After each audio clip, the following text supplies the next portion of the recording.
Le 10 mai 1946 à Titulé, un village agricole qui fournissait le coton, l'arachide et autres cultures vivrières dans le Bas-Ouélé, en province orientale.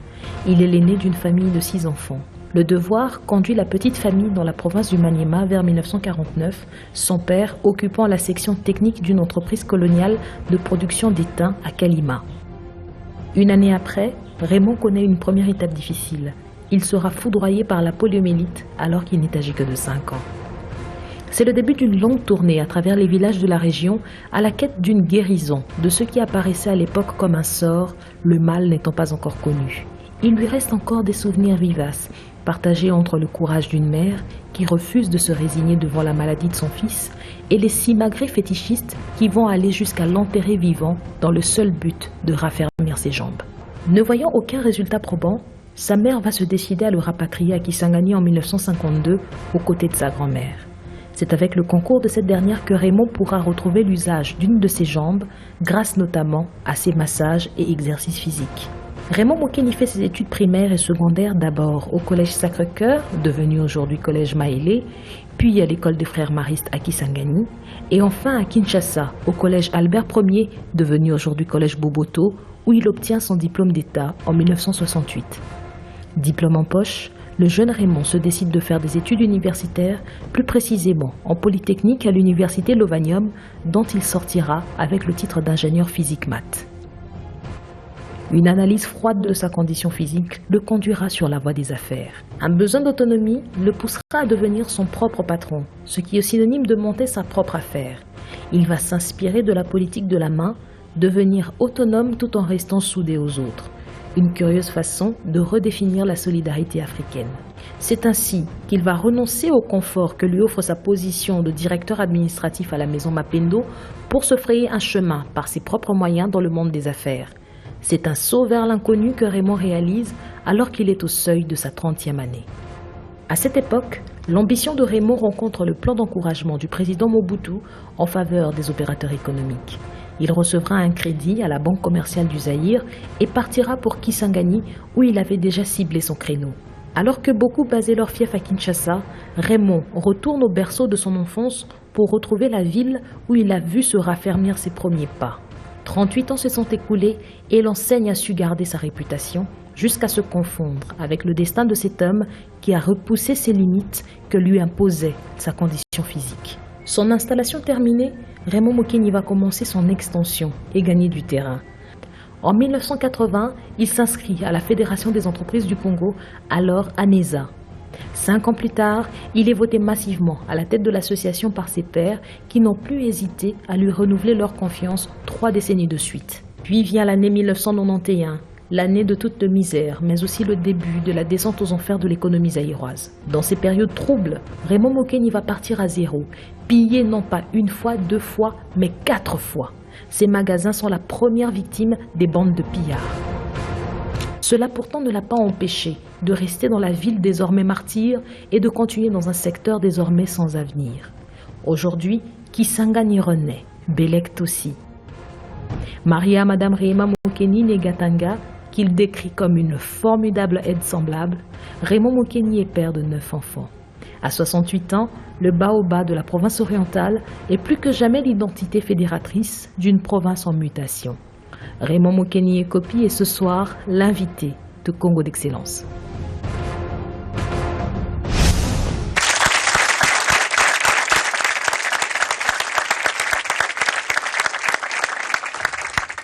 Monsieur Raymond Mokeni Ekopi Kane, soyez le bienvenu sur le plateau de Congo d'Excellence. Je vous en remercie.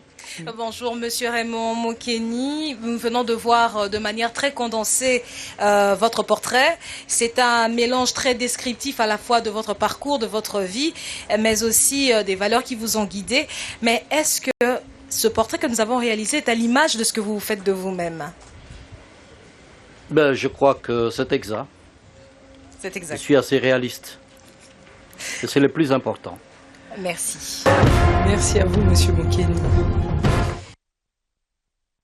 L'audace, cette tendance à oser les choses qui paraissent difficiles. Là où beaucoup auraient hésité, Raymond Mokeni a franchi le pas.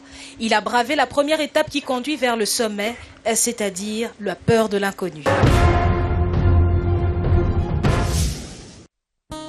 être de ceux qui osent. Cela demande à la fois détermination et audace, un mélange auquel Raymond Mokeni n'est pas étranger. Très jeune, il décide de se mettre à son propre compte. Là où beaucoup de jeunes auraient hésité à se détacher, Raymond coupe le cordon assez tôt, à ses risques et périls. Périls parce qu'en 1976, au moment où il lance Belect, les premières secousses de la crise économique de la zaïrénisation se font sentir dans l'économie nationale. Et pourtant, il ne va pas hésiter. Son choix se porte sur le secteur des services, domaine où il finira par devenir incontournable grâce à une maîtrise rapide des ficelles commerciales.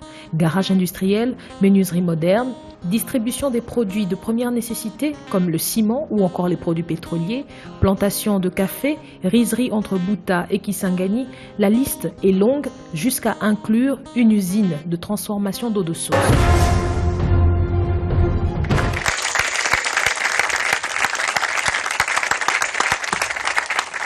Bienvenue de retour sur le plateau de Congo d'Excellence et avec votre permission, Monsieur Mokeni, et bien sûr celle de nos téléspectateurs, nous allons nous lancer dans le jeu de questions-réponses.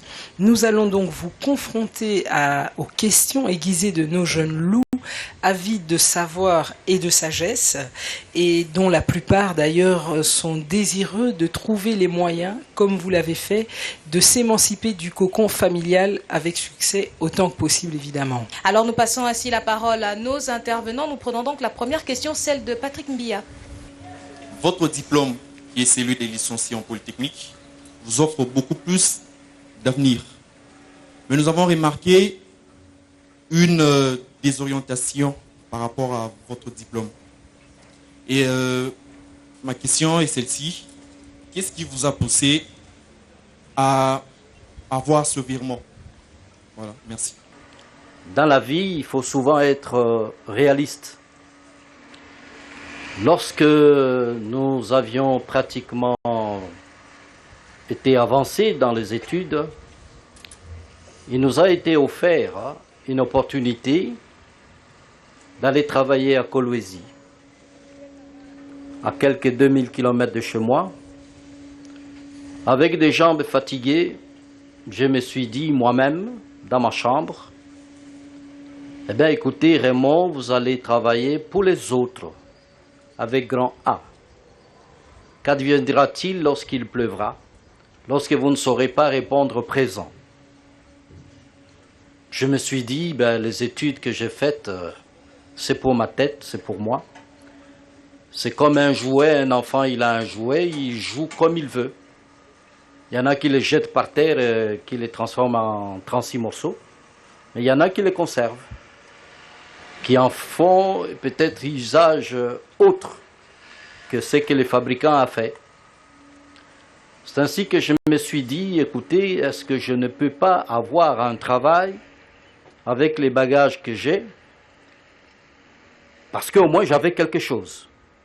C'est à moi de l'utiliser, c'est quelque chose.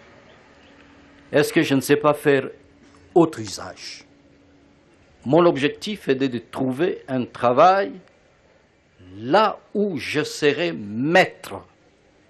Je ne dépendrai pas des autres au regard de ma condition physique. C'est cela qui m'a obsédé.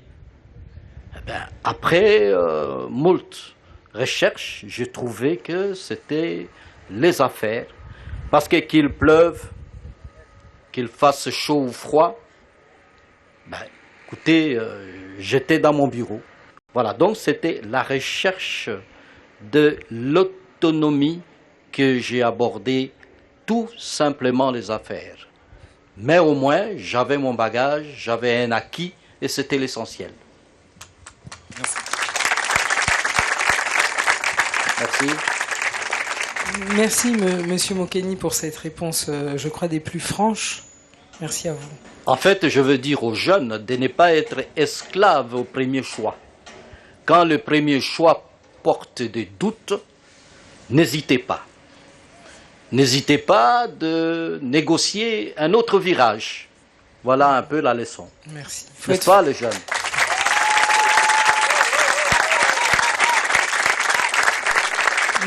Merci à vous. Je crois que nous allons à présent passer la parole à Erika pour la deuxième question.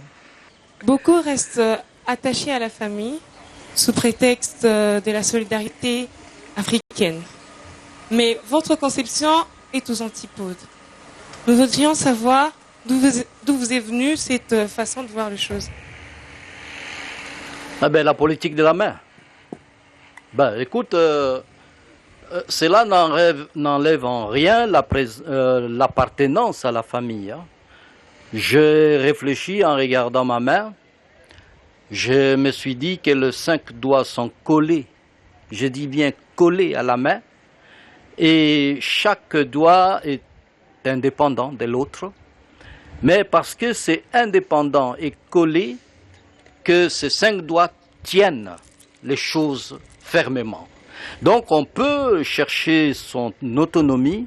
Vous êtes 2, 3, 4 en famille. Mais si chacun avait son autonomie, devant une difficulté, vous saisirez davantage la difficulté. C'est cette philosophie qui m'a guidé tout le temps. Ne pas être esclave de la famille, tout en étant au service de la famille. Magnifique, magnifique. Nous passons à présent la parole à Béni pour sa question. Ma préoccupation est de savoir, vous aviez choisi de vous lancer pendant une situation économique assez troublée. Et quelles sont les motivations de votre choix pour Kisangani? Et encore, pourriez-vous nous dire comment vous évaluez vos chances de succès? C'est une bonne question, Béni. Je pense qu'on évolue mieux que là où on est bien.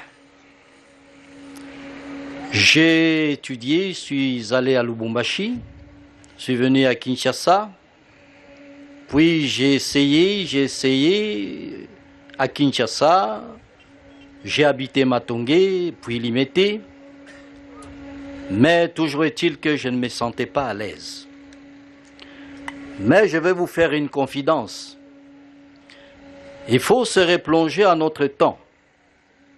En ce moment-là, Mobutu, il n'est pas encore maréchal, il est président de la République, avait proposé aux jeunes qui voulaient aller travailler à l'intérieur de s'identifier. J'ai saisi l'occasion, je me suis fait identifier à la présidence de la République, et là je dis que voilà ma capacité, voilà mes faiblesses, et en son temps, je me suis adressé au directeur adjoint du bureau de président. Et je lui ai dit que je voulais aller travailler à l'intérieur, ou à Kisangani, parce que c'est là où finalement vous avez suivi. J'ai grandi, j'ai laissé des amis derrière moi. Il n'y a que des amis qui aident d'autres amis. Vous devez savoir, mes chers jeunes. On ne travaille pas, on ne réussit pas tout seul. C'est ainsi que j'ai choisi Kisangani pour aller évoluer. On m'a compris en ces temps-là, et voilà, la balle était partie vers l'Est. Et c'était ça ma motivation, je devais travailler là où je me sens à l'aise. Je ne pouvais pas aller travailler au désert, là on ne me connaît pas. Puis après quelques temps, je me suis dit, eh bien Raymond, vous avez fait un bon choix. Parce que les amis avec qui nous avons commencé à Kinshasa, il y en a qui ont réussi, qui sont montés. Mais il y en a qui se sont cassés la gueule. Mais jusqu'à présent, ma gueule tient encore à sa place. Et donc, j'ai fait un bon choix. Comment vous saviez que vous alliez réussir en faisant ça? Sur base de quels critères vous évaluez vos chances de pouvoir percer en affaires à Kisangani? Non, je suis d'abord allé à Kisangani pour évoluer là où je suis à l'aise et là où j'ai des amis et j'ai des relations. Ça, c'était la première condition. Ensuite, réussir, c'était une conséquence tout simplement d'un travail suivi, d'un travail fait avec minutie. Sinon, j'avais une vision, Je dis, il faut travailler à l'intérieur. J'ai ausculté les marchés, je savais ce qui marchait, je savais ce qu'un jeune pouvait apporter. En ce moment-là, tenez-vous bien, cher jeune, j'avais 34 ans. Donc je me suis dit, écoutez, si je prends tel créneau, je crois qu'il y a 80% de chances. Donc j'ai tapé les besoins de l'intérieur. En ce moment, l'intérieur avait besoin de tout. Avait besoin de sel, avait besoin de sucre, avait besoin de riz, avait besoin de tout et de tout. Donc, je voulais combler un besoin qui s'est exprimé. Au fur et à mesure qu'on avançait, on évoluait aussi dans le choix de marchandises ou autres à proposer à la consommation. C'est ainsi qu'on s'est jeté dans des domaines de la petite et moyenne industrie, ainsi de suite. C'est un peu, j'ai avancé un peu comme une source d'eau qui avance, qui évite tous les obstacles et se retrouve en serpentin, mais le ruisseau avance. C'est ainsi que nous avons avancé comme un ruisseau, en évitant les obstacles. Voilà.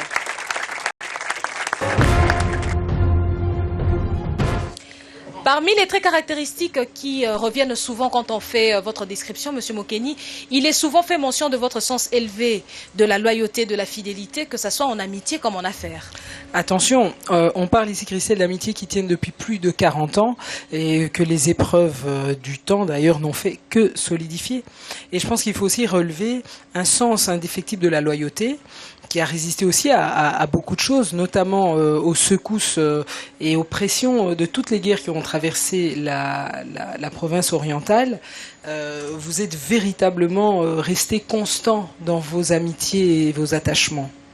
Voilà, je pense qu'on pourra également revenir sur ces différentes caractéristiques dans cet élément.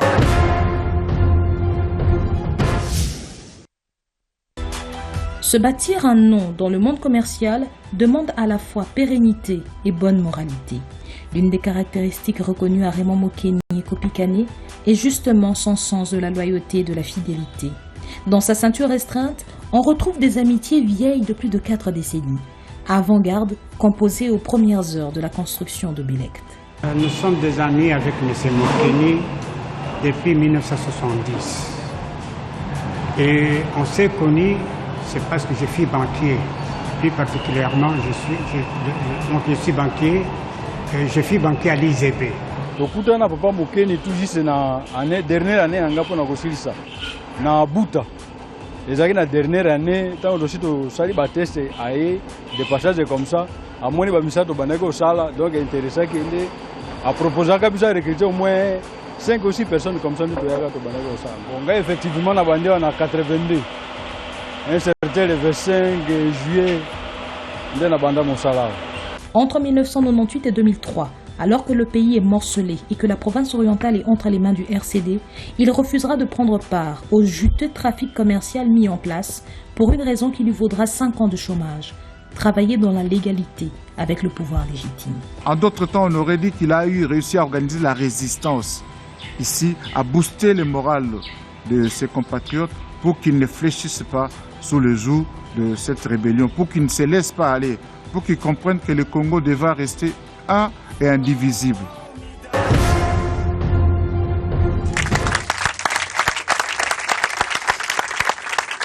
Retour sous ce plateau de Congo d'Excellence. Je vous rappelle, chers téléspectateurs, que nous sommes en compagnie de Monsieur Raymond Mokeni et Kopi Kane, opérateur économique et président de la FEC dans la province orientale. Merci à vous d'être avec nous, Monsieur Mokeni.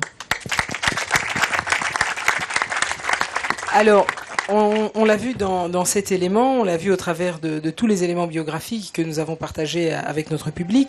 Vous êtes un homme fidèle qui tient dur comme fer à ses amis. Alors, la recette, d'où tenez-vous cela? C'est l'expérience de la vie, parce qu'en fait, Nata, je ne vois pas celui qui réussit sa vie si il n'est pas honnête, pas seulement honnête du côté argent, son engagement, sa parole d'homme. Parce que l'honneur vient après, c'est d'abord donner sa parole d'homme.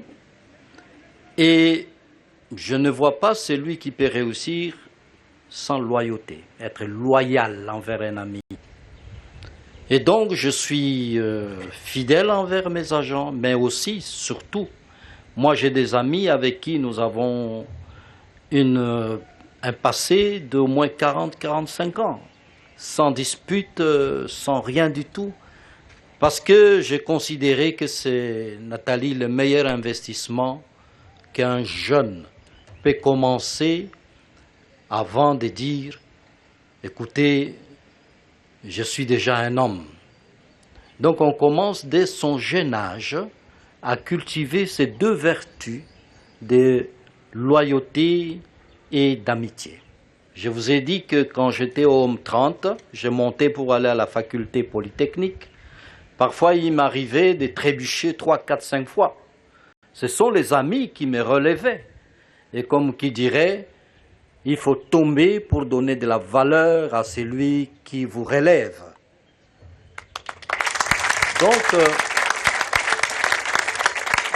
je veux dire aux jeunes ici de ne pas avoir peur de tomber. Parce que c'est en tombant qu'on se réalise. Et ce n'est que ceux qui tombent, qui se relèvent, dit-on. Donc,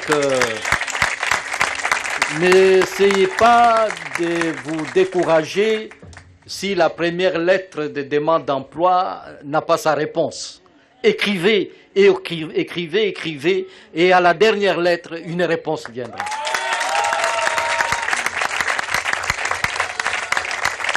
Prenez des notes, chers enfants. Les clés du secret et de la réussite sont là, face à vous, tout de suite maintenant. C'est voilà.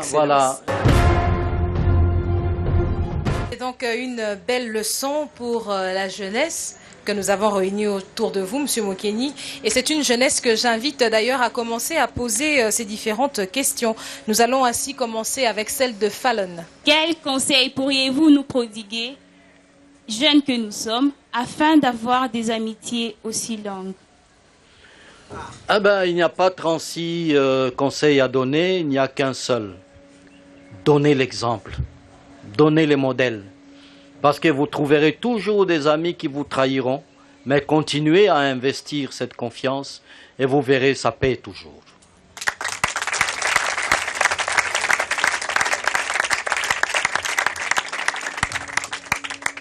Eh bien, nous allons donc à présent passer à la question suivante, et qui est en l'occurrence la question de Cynthia. Après toutes ces années d'expérience que vous avez passées dans les affaires, nous aimerions savoir comment définissez-vous la loyauté dans les affaires? Et être loyal dans les affaires, c'est éviter de mentir, dire ses difficultés avec son cœur et le dire sans embâche, clairement. Vous trouverez toujours au bout là-bas quelqu'un qui vous comprendra. Et lorsque vous cultivez cette vertu, être loyal devient un comportement tout à fait ordinaire de quelqu'un. Et sans effort, on reste loyal.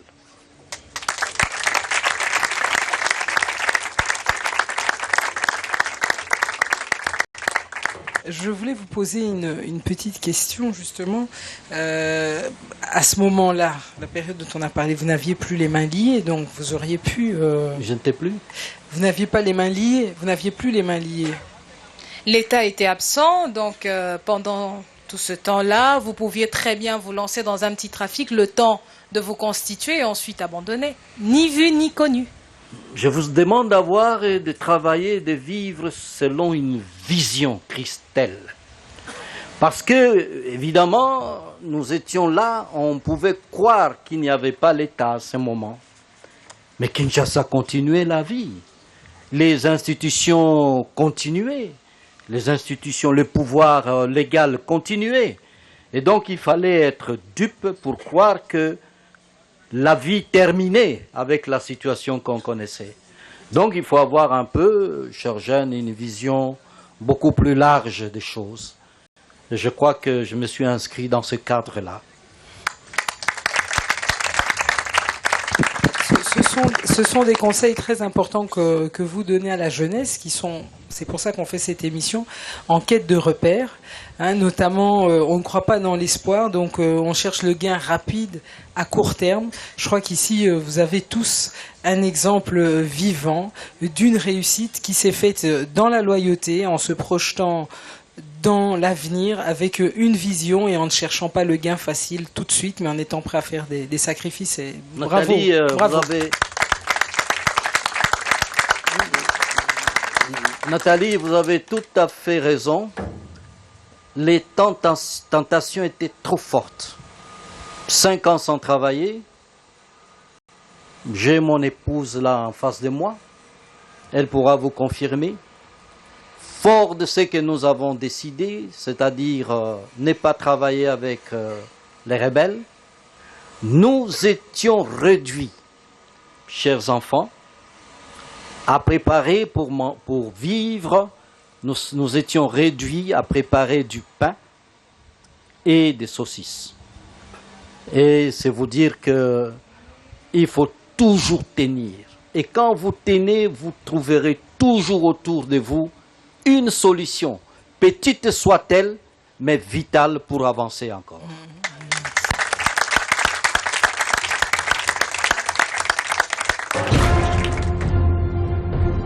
Cette émission continue. Nous sommes au bord du beau et majestueux fleuve Congo.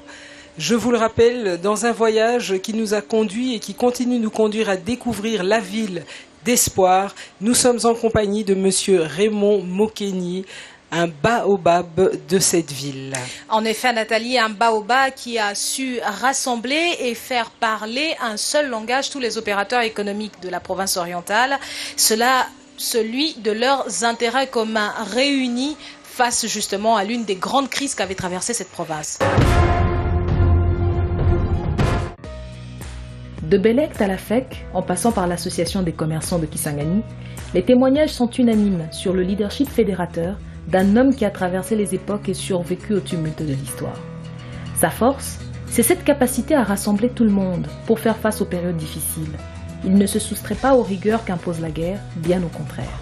Monsieur Mokeni, c'est un président que nous considérons comme étant très efficace de la FEC et qui a toujours dirigé, comme monsieur doit, la Fédération des entreprises du Congo, corporation de la province orientale. Et il n'a jamais hésité de mettre son intelligence, ce moyen, ses capacités au service des industries, au service de la corporation. Ce même esprit sera à l'origine de la réunion qui, en 2003, va décider de l'avenir de la province orientale au seuil de la réunification du pays, après près de 5 ans d'enfermement. Il va ainsi réussir à rassembler tous les opérateurs économiques et à les faire parler un même langage, au nom de l'intérêt général. Une action qui mériterait bien une distinction d'après certains. En 2003, vous vous souvenez, c'était encore la guerre, les pays étaient divisés et la province orientale était sous contrôle de la rébellion. Mais ces opérateurs économiques ont réussi à s'exfiltrer de cette province pour arriver à Kinshasa. L'opérateur économique qui conduisait la mission d'opérateur économique qui avait réussi à quitter la ville de Kisangani, c'était M. Raymond Mokeni. Pour le temps qu'il a passé au service des activités économiques de la province, je crois quand même qu'il mérite une certaine médaille. C'est là où nous voulons dire que c'est quelqu'un qui mérite être même décoré.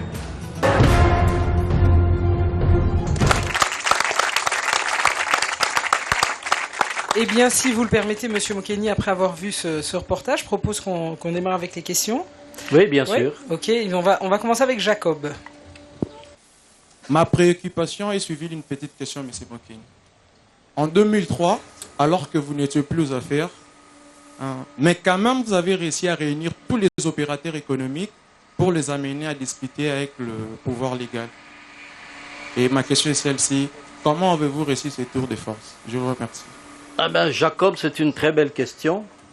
Nous sommes en 2003. La rébellion sévit du côté de l'Est. Il n'y a pas de relation entre l'Est et l'Ouest. Et plus près de nous, Bumba a complètement séché. On ne pouvait même pas aller à Bumba.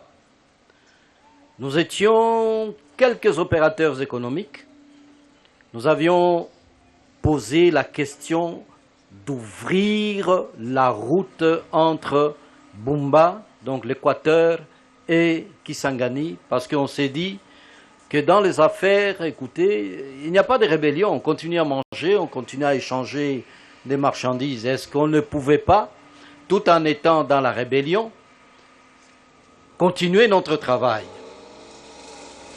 Alors, la MONUC était là. J'ai encore quelques noms, hein. Il y a notre opérateur économique, Bamanissa, était là, du temps qu'il était administrateur délégué de la FEC à Kinshasa. On s'est mis en contact pour commencer à prendre langue avec la MONUC, et on a trouvé que la chose était possible. On a constitué un consortium d'opérateurs économiques, à peu près 30 personnes. On a pris l'avion, on est allé à Goma. Pour la première fois, j'ai eu en face de moi le Azarias et les autres. Et nous avons posé crûment les problèmes. On dit, vous êtes politique, mais nous sommes opérateurs économiques. Mais est-ce qu'il n'y a pas moyen de nous laisser continuer à faire nos affaires et vous continuez à faire votre politique? C'était dur. Après cette concertation, nous sommes rentrés à Kisangani. Et après, la MONUC a vu que notre problème était réel. On a organisé par l'avion MONUC une randonnée jusqu'à Kinshasa, où on est allé toquer à la porte du président de la République, parce qu'on ne pouvait pas toquer la porte de la rébellion seulement. On est venu maintenant au pouvoir légal pour dire, voilà, nous avons parlé avec les rebelles. Il paraît qu'il y a possibilité de faire des affaires malgré la rébellion. Qu'en dites-vous, le pouvoir? Et je vous assure, on ne s'y attendait pas. C'est là où j'admire le courage exceptionnel du président Kabila, qui a accepté immédiatement de nous recevoir et de poser les problèmes. Lui aussi, il ne voyait pas d'inconvénient. Et voilà, les boucles étaient bouclées. Et on est rentré à Kisangani. La route était ouverte. Notez qu'il faisait déjà presque 3 ans. Aucun avion n'atterrissait à Kisangani. Et le président de la République a pris son courage. Il nous a donné un Hewabora. Et on a atterri à Kisangani pendant la rébellion. Si c'était un autre, il aurait eu peur pour dire « non, on va bloquer l'avion là-bas » et ainsi de suite. C'est vous dire que de temps en temps, chers jeunes, je crois que Kabila a pris cette décision parce qu'il était jeune comme vous. Il faut de temps en temps du courage, et beaucoup de courage pour décider. Et nous sommes rentrés, la route était ouverte, nous avons inauguré les premières arrivées des marchandises venant de l'Équateur, et pour la population, c'était fabuleux. Alors la deuxième question est celle de Joël Luambo. Monsieur Mokeni, asseoir un tel leadership ne se fait pas sans rencontrer l'opposition de certains groupes. Comment avez-vous réussi à contourner ces vagues de résistance? Il n'y a pas de recette magique. C'est-à-dire, je me suis tracé mon chemin et on continuait, je continuais. Peu importe les bobards, peu importe, j'allais lâcher les mots, peu importe les ennemis. Mais on continuait parce qu'on était sûr que ce que l'on faisait était bon. Et comme c'était bon, on continuait à le faire. Donc, effectivement, on a eu beaucoup d'ennemis. J'ai été attaqué, j'ai été surveillé des 40 jours, j'ai été arrêté. Mais on continuait avec un engagement sans précédent parce qu'on était sûr que ce que l'on faisait était bon. Et donc, comme c'était bon, il fallait continuer à le faire. La trilogie est facile. Et voilà, on a continué. Je vous dis, il ne faut jamais lâcher les bras. Très vite, quoi. Voilà. Merci.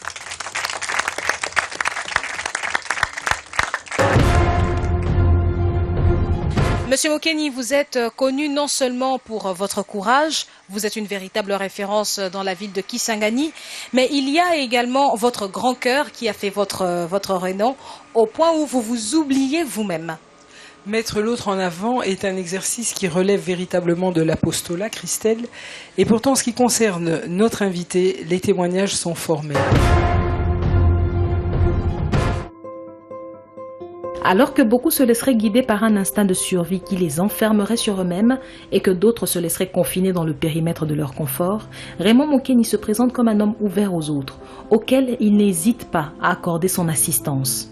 Comme qui dirait... Excusez-moi le terme, mais c'est à comparer à un monstre. Monstre d'intelligence, monstre de promptitude. Un homme attentif aux besoins des autres. C'est le témoignage que rendent de lui ses pairs comme ses contemporains qui voient dans chaque geste la marque d'un père. Il nous a aidés ici à notre 75e anniversaire. Souvent il m'appelle mon fils, puisque quand il me prodigue des conseils pour que je puisse devenir quelqu'un de sage, d'important demain. En tout cas, tous ces conseils-là, je les prise auprès de lui. Donc pour moi, c'était un papa. Depuis tout ce temps-là, on a été locataires.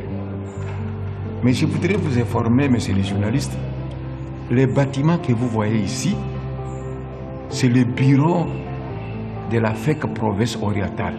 Ils ne sont plus locataires maintenant. Ce nom est déjà parti, c'est grâce à Mokeni. Pourquoi je dis grâce à Mokeni? Ces terrains, c'est son billet personnel qui devait s'aider à ses enfants. Mais il a donné ça gratuitement pour qu'on puisse construire le bureau de la FEC province orientale. Et par rapport aux autres aussi, il est très généreux et il n'attend jamais rien en retour. Et je dis souvent, s'il y a quelqu'un qui doit vraiment aller au paradis, c'est lui.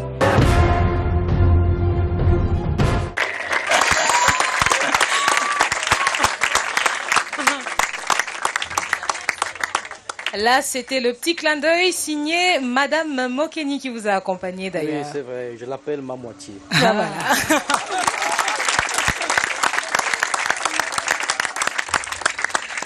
Eh bien voilà, avec votre autorisation, nous allons passer à une nouvelle série de questions. Et nous avons donc Déborah avec deux questions. J'ai deux préoccupations à vous soumettre. La première est celle-ci. La parole est cette fois accordée avec votre expérience. Vous avez dû expérimenter plus d'une fois l'ingratitude. Cette attitude ne vous a-t-elle pas découragé à toujours donner? Moi, depuis ma jeunesse, je me suis toujours dit, j'ai un principe qui veut qu'on sache que l'ingratitude est la règle, la gratitude c'est l'exception. Fort de ces principes, je me sens toujours à l'aise devant un ingrat. J'ai dit, il est comme les autres. Qu'est-ce que vous voulez qu'on fasse? Quelle réponse pouvez-vous donner à ceux qui voient votre générosité comme une façon d'entretenir vos intérêts personnels? Je me dis toujours qu'ils sont en erreur. Parce qu'en fait, je n'aime pas tellement les mots générosité. Je sers. Celui qui a besoin, j'assouvis à la soif. Et donc, je me dis qu'ils sont en erreur, parce que je n'attends rien de retour. Franchement, je vous le dis. Et je suis un très très bon chrétien. Ce n'est qu'en donnant qu'on reçoit. Quand je donne, je sais, Déborah, que je vais recevoir. Et lorsque je donne, je dis souvent à mon épouse qui est là, je dis, Rémi, Chomoni, to pesa ki boyo mena to zui double. Omoni dengenini. Je vous assure, c'est formidable quand vous arrivez à ce niveau-là. Donc ne jamais compter. Évidemment, je ne dis pas qu'il faut donner jusqu'à ce que vous n'ayez plus rien à donner. Il faut d'abord se donner soi-même. Mais quand on a, il faut savoir partager. Et on aura toujours plus.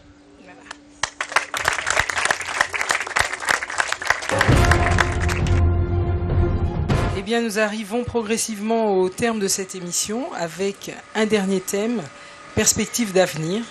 Nous allons dans ce thème aborder la question, nous allons découvrir le vivier d'opportunités qui existe en République démocratique du Congo, opportunités évidemment dont l'exploitation est la clé de l'émergence de la République démocratique du Congo aux horizons de 2030, et je vous invite donc à suivre.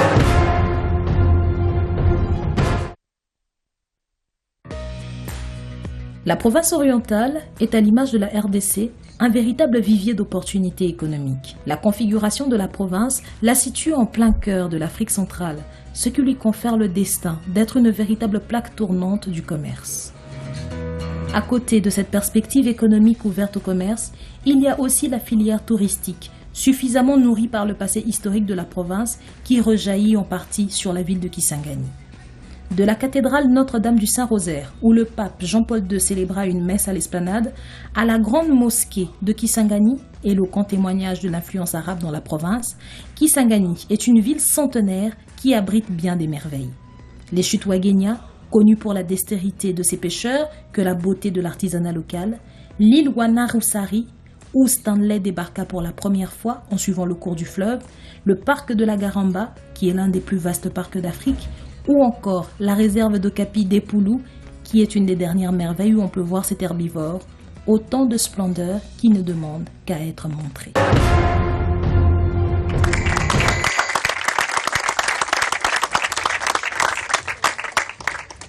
Voilà, Nathalie, c'était donc les perspectives d'avenir qui vient donc clôturer cette émission. Et nous allons prendre justement les deux dernières questions qui seront posées par Huguette. Monsieur Raymond Mokeni, j'ai deux petites questions à vous poser. Aujourd'hui, personne n'ignore que la province orientale est en plein éveil. Le reste de la République démocratique du Congo aussi. Ma première question est la suivante. Quelle orientation donneriez-vous aux jeunes qui aspirent à démarrer aux affaires?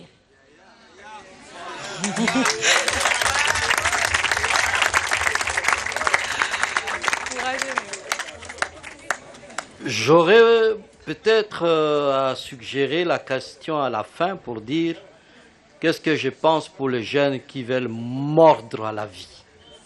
Parce que les affaires, ce n'est pas la seule issue. Mais en fait, le jeune actuel, ce que je conseille, c'est de mordre avec force les études. Parce qu'aujourd'hui, c'est la porte qui donne à chaque jeune l'issue à la vie. Le jeune aujourd'hui, dans notre temps, un seul diplôme suffisait. Aujourd'hui, il en faut 2, 3 et même 4. Mais aller surtout aux études beaucoup plus d'une manière pragmatique.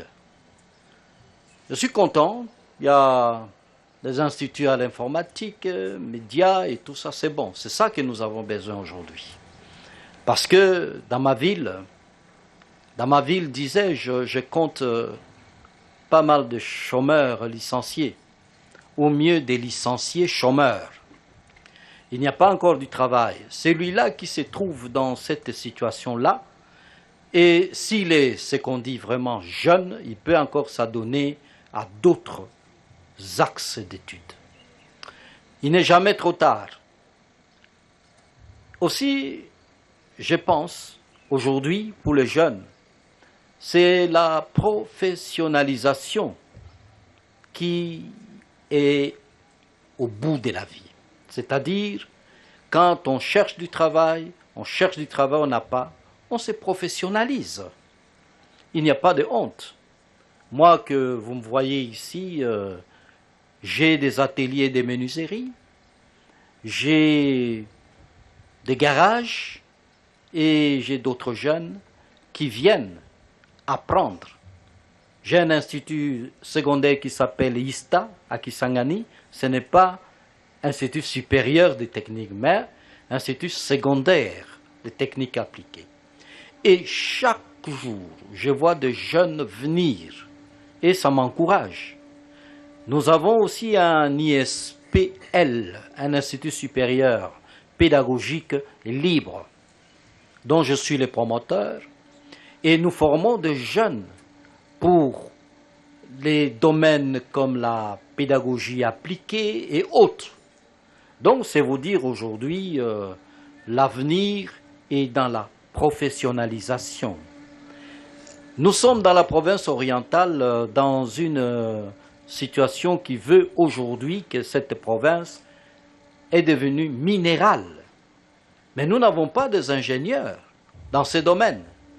Il faudra aujourd'hui qu'il y ait des ingénieurs des mines et d'autres pour travailler dans les mines, ainsi de suite. Mais ils ne veulent pas descendre dans les trous. Et pourtant, c'est là, dans les trous, qu'on peut trouver son bonheur. Donc, je pense qu'aujourd'hui, c'est là, pour les jeunes qui me regardent, il ne faut pas avoir honte, il faut travailler, il faut se professionnaliser, étudier le plus longtemps possible quand on a les moyens. Quand les parents peuvent encore faire quelque chose, eh ben, il faut profiter de cette situation. Parce que la vie, chers jeunes, parfois on la gagne seulement pendant 10 ans, toute la vie. On a construit, on a eu l'argent pour construire, et tout, et tout, et tout. Pendant 10 ans de la vie active. Et pourquoi être pressé? Alors je demande aux jeunes vraiment de ne pas se décourager. Si vous êtes dans les études théoriques, mais jetez-vous dans la piscine professionnelle, nagez, et je crois que vous vous en sortirez. Voilà.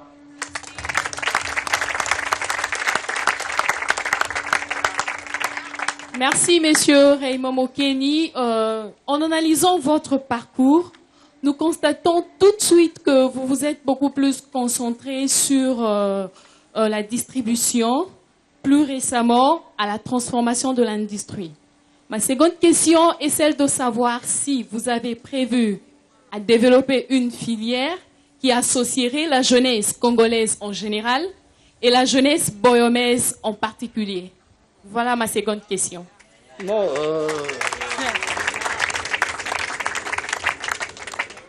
une filière, non. Dans toutes mes entreprises, tenez-vous bien. Je ne vous invite pas à Kisangani, mais tenez-vous bien. Je ne travaille qu'avec les jeunes. Il y a des jeunes dans toutes mes entreprises. Et puis on essaye d'expliquer aux jeunes leurs responsabilités. Vous me voyez là, depuis 1980, je suis le président des scouts de la province orientale. Et donc j'encadre le jeune dans ces domaines. Donc on peut encadrer les jeunes, c'est multiforme dans les différents domaines, c'est multidimensionnel. Et donc nous encadrons les jeunes dans le travail, dans l'éducation et ainsi de suite. J'ai dernièrement une industrie de fabrique d'eau potable, une usine de potabilisation d'eau, mais on ne travaille qu'avec les jeunes. Et d'ailleurs, je constate souvent que les vieux sont jaloux. Pourquoi on engage toujours les jeunes? Alors je leur dis, pourquoi pas? Vous étiez aussi, vous, des jeunes.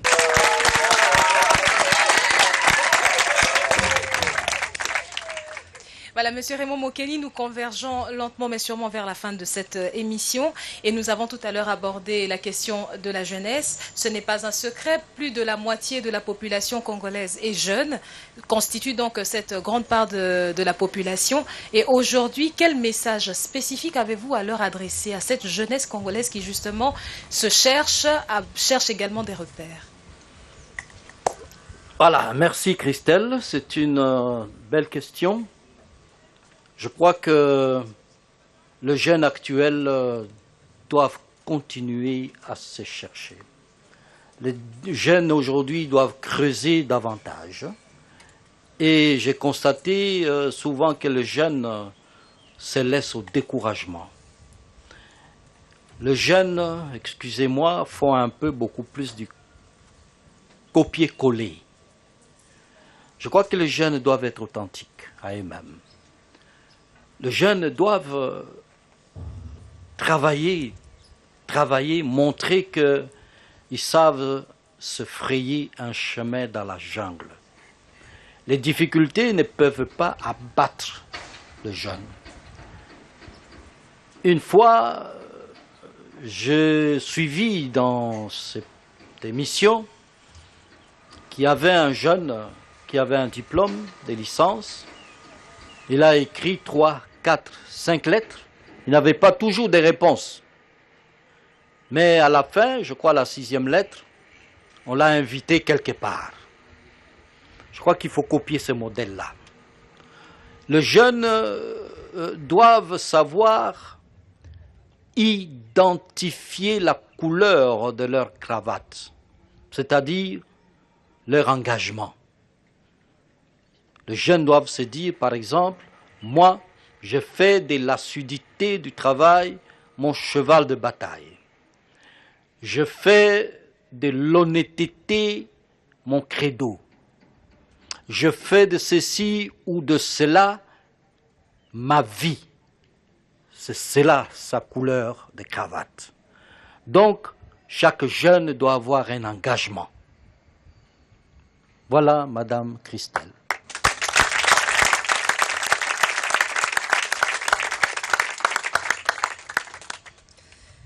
Eh bien, merci à vous, Monsieur Mokeni. Surtout ce dernier conseil que vous avez donné, c'est très touchant. Je retiens 2 choses. On fait trop souvent du copier-coller. Cherchez-vous, trouvez votre chemin et engagez-y vous fermement. Je pense que c'est un conseil très important pour les jeunes, comme l'a dit Christelle, qui se cherchent. On vous remercie beaucoup d'avoir été là pour partager votre riche expérience et surtout d'être venu jusqu'ici à Kinshasa et partager donc avec le public toute votre sagesse. Merci encore beaucoup à vous et à tout le monde.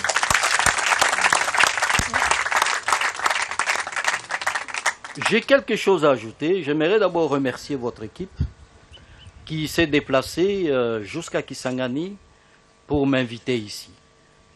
Ce n'était pas facile, car je ne quitte pas facilement.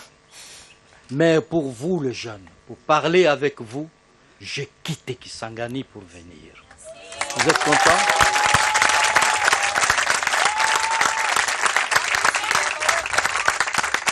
Donc, je remercie cette équipe qui a fait un travail pendant 6 jours. Ceux qui ne le savent pas, pendant 6 jours, ils ont travaillé nuit et jour pour vous présenter cette émission. Je préfère que vous soyez des messagers pour les jeunes qui ne sont pas avec vous ici, pour dire à ces jeunes qu'il y a des choses beaucoup plus nobles qu'ils doivent envisager, c'est leur avenir. N'écoutez personne. Si ces personnes s'appellent des charlatans, ne les écoutez pas. Écoutez votre conscience personnelle et vous avancerez.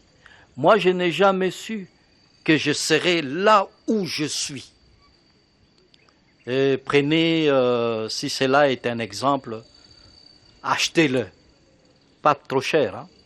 Tout simplement achetez-le, parce que personne ne connaît l'avenir, mais chacun bâtit son avenir.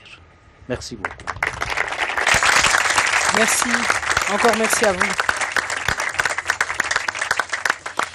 Eh bien, Nathalie, avant de nous quitter, nous adressons également nos sincères remerciements à tous nos intervenants qui se sont disponibilisés afin de participer à cette émission et surtout, ce public charmant que nous avons eu aujourd'hui et qui a su être patient pour tenir jusqu'à la fin de cette émission. Je pense qu'il mérite également quelques applaudissements pour eux.